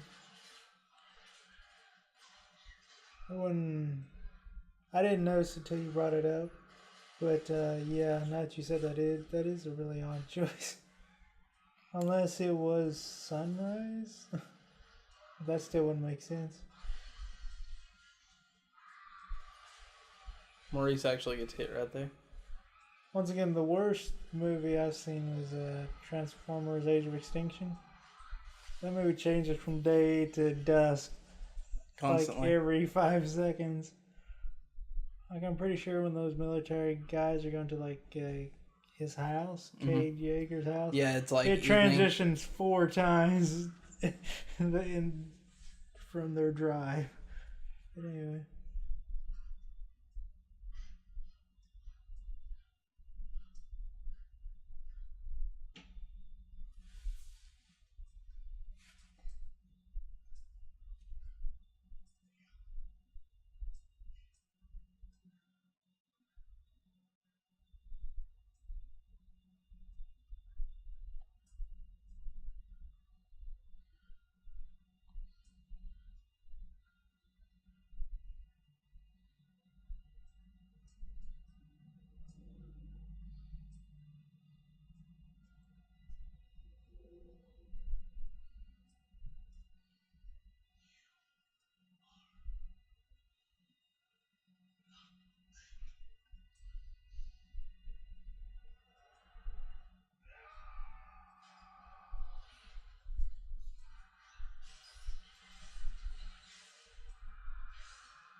No one ever just goes and makes sure they're dead. You He's know? like, you never seen him die, so he can come back for the fifth sequel. Actually, hate to tell you this, but at the end of the credits, you can hear stuff rustling and a sound of breathing.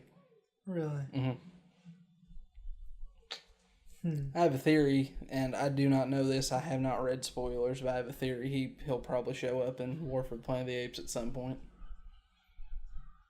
Interesting. That's my theory. Whether that happens or not, I do not know. So War. So I guess the way it's gonna play out, he's gonna try to convince the humans that. Well, the military, they contacted the military, Yeah. and they're on their way.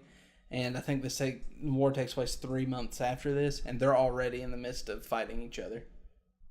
Because I think the humans just showed up and started attacking. Okay. If I'm not mistaken, I'm sure it'll. Well, I mean, but we do know that they do have conversations with one another. I think originally this movie did not end this way. Originally they had the battleship showing up and them starting to fight, and it was like the opening salvos of that fight, and it was going to leave in like a cliffhanger. I think that was the original ending, but they changed it.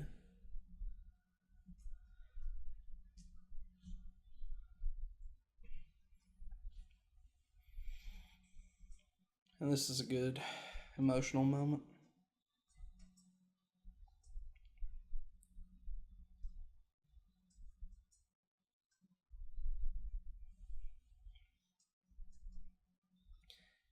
And that kind of is the great irony of this movie. That, it's kind of speculated humans are going to start this war if there's war, and apes don't want war, but it was apes that started the war.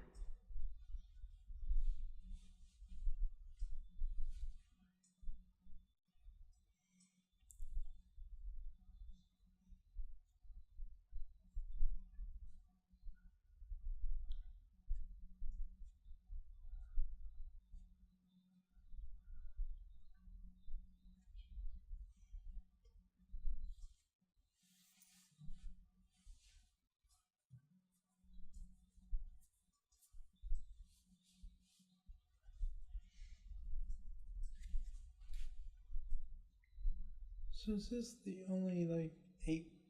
This isn't the only ape colony, is there? Yeah, this is the only one right now that we know of. I mean, they could explain it a weird way, but as far as I know, these are the only apes that are smart. You know what I'm saying?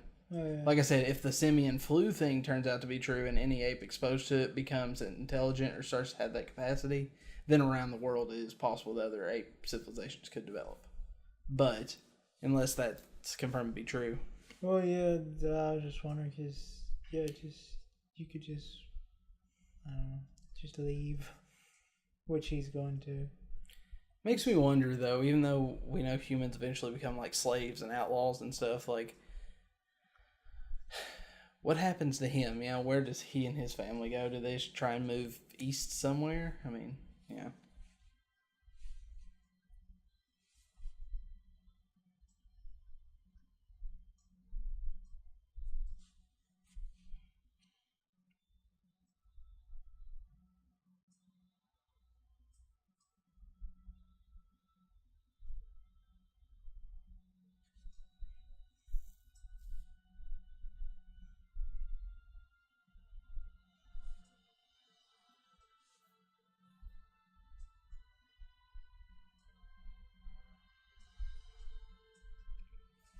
And that right here could be a little bit of an allegory for apes. Kind of their civilization is dawning and humans are fading away.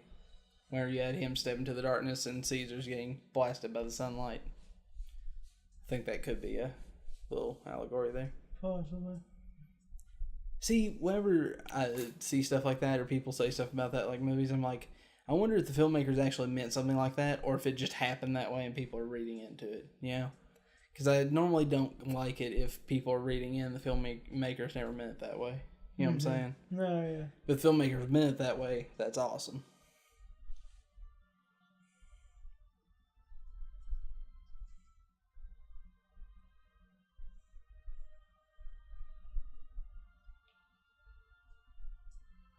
Oh yeah, it's like you know, did the writer or the director choose blue to show melancholy, or is it just because his favorite color is blue? Or Yeah.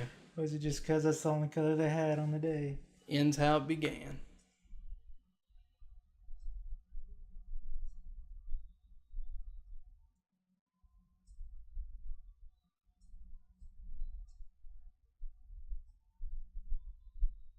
And that is Dawn of the Planet of the Apes.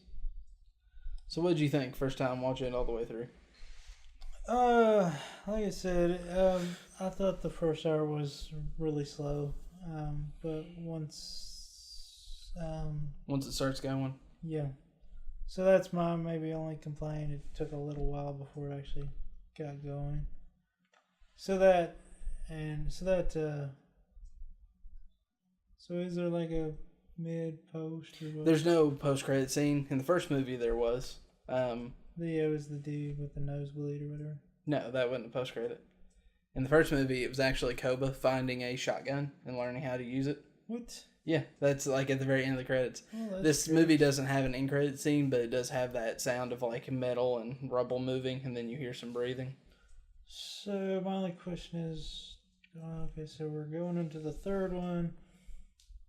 When does Caesar go out? Is my question. I will say this. Like I said, I haven't read any spoilers, but a lot of people are saying this is a nice end to Caesar's arc in their reviews. So that leads me to believe he probably doesn't survive this movie, but he does something that makes him a legend, which is carried on down. Yeah, because I haven't watched the original Planet of the Apes movies. I'm pretty sure Caesar is looked at as like the progenitor of their line, their Adam, so to speak. So. Oh, I didn't know Caesar was actually a reference to anything. Yeah. Caesar's a real character. That's interesting. Never knew that before. Toby Kebbell. But anyway, like I said, it was a good movie. Yeah, I'll still have to wait and see if I actually go and watch War for the Planet of the Apes or not. That'll just depend on if I want to or not. You got anything left to say? No, I'm good. Well, guys, thank you for watching this commentary. If you liked it, that's awesome. Give us a thumbs up, share it, comment on this post. If you didn't like it, sorry. Have a great day, week, month, year, whatever. God bless, and we'll see you next time. So thanks.